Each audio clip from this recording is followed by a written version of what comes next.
आज हम जानेंगे कि अगर कोई भी ऐसा काम है, कोई भी ऐसा क्राइम है कि जो भी गलती से हो जाता है या कोई भी कभी इग्नोर कर देते हैं हम, उस वजह से हो जाता है। अगर हम रास्ते में चल रहे होते हैं या अगर किसी का एक्सीडेंट हो जाता है या किसी की गाड़ी में टक्कर लग जाती है तो उसकी गाड़ी का नुकसान हो जाता है, तो वहाँ पे कौन सा लॉ लगता है और वो जो लॉ लगता है तो उसके लिए कौन सा क्राइम बनता है। वो सिर्फ क्राइम बनता है या फिर हमें उसके लिए पूरा सिर्फ जितना नुकसान हुआ है उसका अमाउंट पे करना होता है। तो आज यही सारी चीज़ें हम जानेंगे कि किस तरह से उस नुकसान की भरपाई करनी होती है या हमारी गलती के थ्रू या किसी की भी गलती के थ्रू, अगर उसके इग्नोर होने की वजह से किसी भी चीज़ के या किसी भी, अगर हम रास्ते में चल रहे हैं या अगर हमने किसी से टक्कर मार दी और हमारे सिर्फ टक्कर मारने से ही हमने इग्नोर, कोई ऐसा नहीं कि हमने जानबूझ के किया है, तो अगर मेरे से इग्नोर हो गया है और हमने किसी को टक्कर मार दी और उसकी वजह से वो गिर गया है, उसके चोट लग गई या उसका कोई सामान को नुकसान हो गया है, तो उस जगह पे कौन सा लॉ लगेगा और वहाँ पे उसको किस तरह से उसकी भरपाई होगी। कहीं क्या हमें उसकी पनिशमेंट मिलेगी या फिर हमें उसके सिर्फ नुकसान की भरपाई करनी होगी, वो सिर्फ और सिर्फ क्राइम होगा या फिर वो सिविल में आएगा, किस तरह का वो लॉ होगा, किस तरह के उसमें जो केस बनेगा। तो ये सारी चीज़ें आज मैं आपको इस वीडियो में बताऊंगी। So welcome to my channel, मैं हूँ खुशबू। एंड जो भी मेरा वीडियो फर्स्ट टाइम देख रहे हैं प्लीज़ आप मेरे चैनल को लाइक एंड सब्सक्राइब करें एंड शेयर करें। सो चलिए स्टार्ट करते हैं। देखिए, होता क्या है कि जब भी कोई भी प्रॉब्लम होती है या कोई भी पर्सन होता है वो रास्ते में चल रहा होता है, तो वहाँ पे अक्सर ऐसे केस होते रहते हैं कि कोई भी होता है वहाँ पे किसी से टकरा जाता है जिससे किसी का नुकसान हो जाता है या बहुत सारे ऐसे केसेस होते हैं। तो वो हमारे केस, अगर किसी का नुकसान होता है तो वो किस में आते हैं, हमारे सिविल केस में आते हैं। ठीक है, कि एक लॉ होता है जिसको हम कहते हैं लॉ ऑफ टॉर्ट। ठीक है, अब ये कैसे बना। टॉर्ट जो होता है वो एक लैटिन वर्ड है, ये हमारा जो है वो इंग्लिश वर्ड है। ठीक है, और जो ये टॉर्टम है ये इससे लिया गया है जो कि ये लैटिन वर्ड है। अब ये क्या होता है, ये जस्ट अपोजिट यहाँ पे मैंने इसलिए लिखा हुआ है कि कोई भी काम जो लॉ के अगेंस्ट होता है, ठीक है, यानी कि जिसको जो काम आप लॉ के मतलब अकॉर्डिंग टू लॉ कर रहे हैं तो वो तो आपके लिए गलत नहीं हुआ।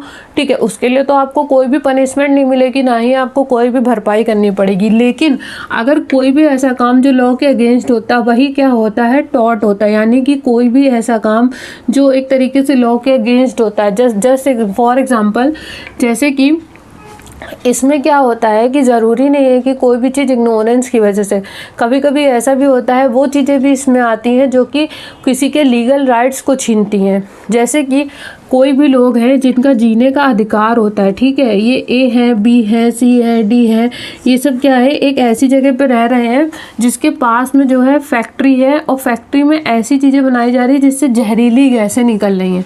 ठीक है, तो जहरीली गैसें, अब इनका तो अधिकार है ना यहाँ पे रहने का, ये इनका लीगल राइट्स है, लेकिन ये जो इनकी जहरीली गैसें निकल रही हैं इससे क्या है, इससे इनकी जान को खतरा है बहुत ज़्यादा। तो यहाँ पे क्या हो रहा है, यहाँ पे इनको जो फैक्ट्री का मालिक है उसको इस चीज़ का ध्यान रखना चाहिए। क्यों? क्योंकि ये इससे इनके लीगल राइट्स जो हैं वो छिन रहे हैं, क्योंकि ये अपना घर क्यों छोड़ के जाएंगे। तो यहाँ पे इनको देखना चाहिए कि क्यों ये ऐसी जहरीली गैसेस प्रोड्यूस कर रहे हैं जिससे लोगों को नुकसान हो रहा है।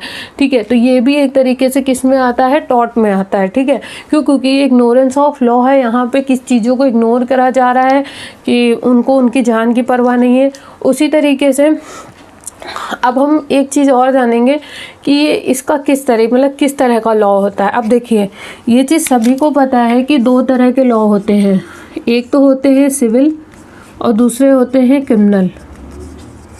ठीक है, लेकिन यहाँ पे क्या होता है, जो इस तरह का लॉ होता है, जो टॉर्ट होता है, इसमें क्या होता है, यहाँ पे सिर्फ किसी का अगर इग्नोर करने की वजह से किसी का कोई नुकसान हो रहा होता है तो वहाँ पे उतने ही अमाउंट की भरपाई करी जाती है। यानी कि आप अमाउंट से भी भरपाई कर सकते हो या फिर आप किसी भी तरीके से उस चीज़ को फुलफ़िल कर सकते हो। वो डिपेंड करता है कि जो जज है वो उस टाइम पर किस तरह का डिसीज़न लेता है। ठीक है, अब वो डिपेंड करता है, अगर किसी का नुकसान हो रहा है तो वहाँ पे वो ये कहेगा कि आपको इतने अमाउंट की फुलफ़िल करना है, या अदरवाइज़ आपको ये करना होगा कि आपको वही चीज़ आपको परचेज़ करने के देनी होगी। ये सब डिसीज़न, ये तो जजमेंट पर डिपेंड करता है।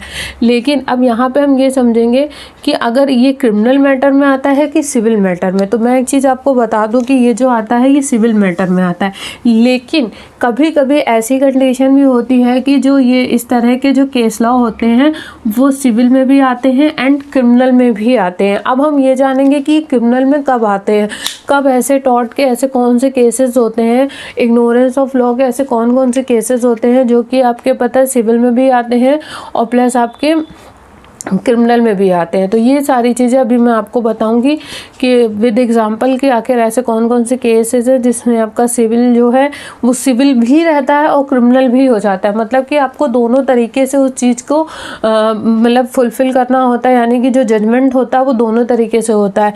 अगर किसी का भी कोई नुकसान हो रहा है और उसमें कोई ना कोई क्रिमिनल एक्ट भी हुआ है तो उसमें क्या होता है, उनका जो जजमेंट होगा वो अकॉर्डिंग टू सिविल भी होगा, अकॉर्डिंग टू क्रिमिनल भी होगा।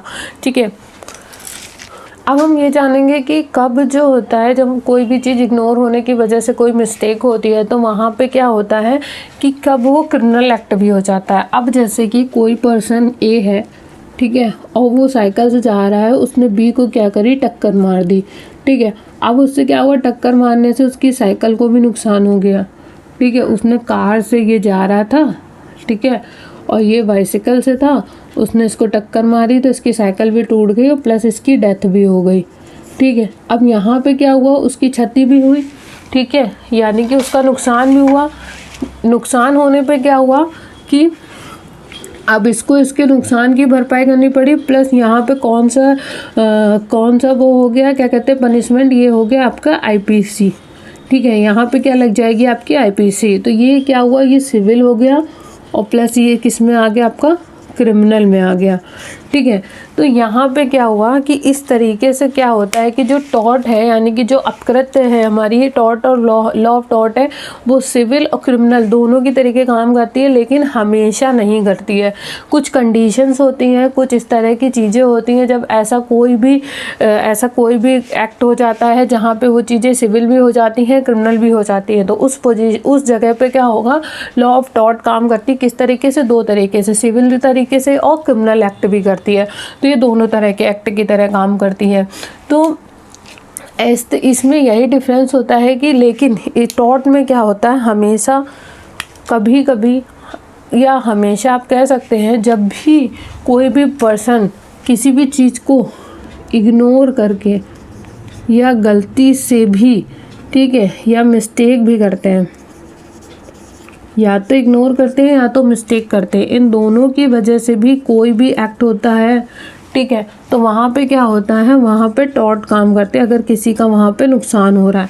आप ये कह के नहीं बच सकते हैं कि ये चीज़ मुझसे गलती से हो गई या मैं इसको ध्यान नहीं दे पाया था, इस वजह से मुझसे ये चीज़ हो गई है, तो ये कह के आप बच नहीं सकते हो। जितना भी किसी सेकंड पर्सन का नुकसान हुआ होगा, ठीक है, जितना भी जिस पर्सन ने आप पे वाद लाया हुआ है, यानी कि आप पे केस फाइल किया हुआ है, तो अगर उसका जितना भी नुकसान हुआ है वो आपको भरपाई करनी ही पड़ेगी। ये लॉ ऑफ टॉर्ट का एक सिंपल रूल होता है।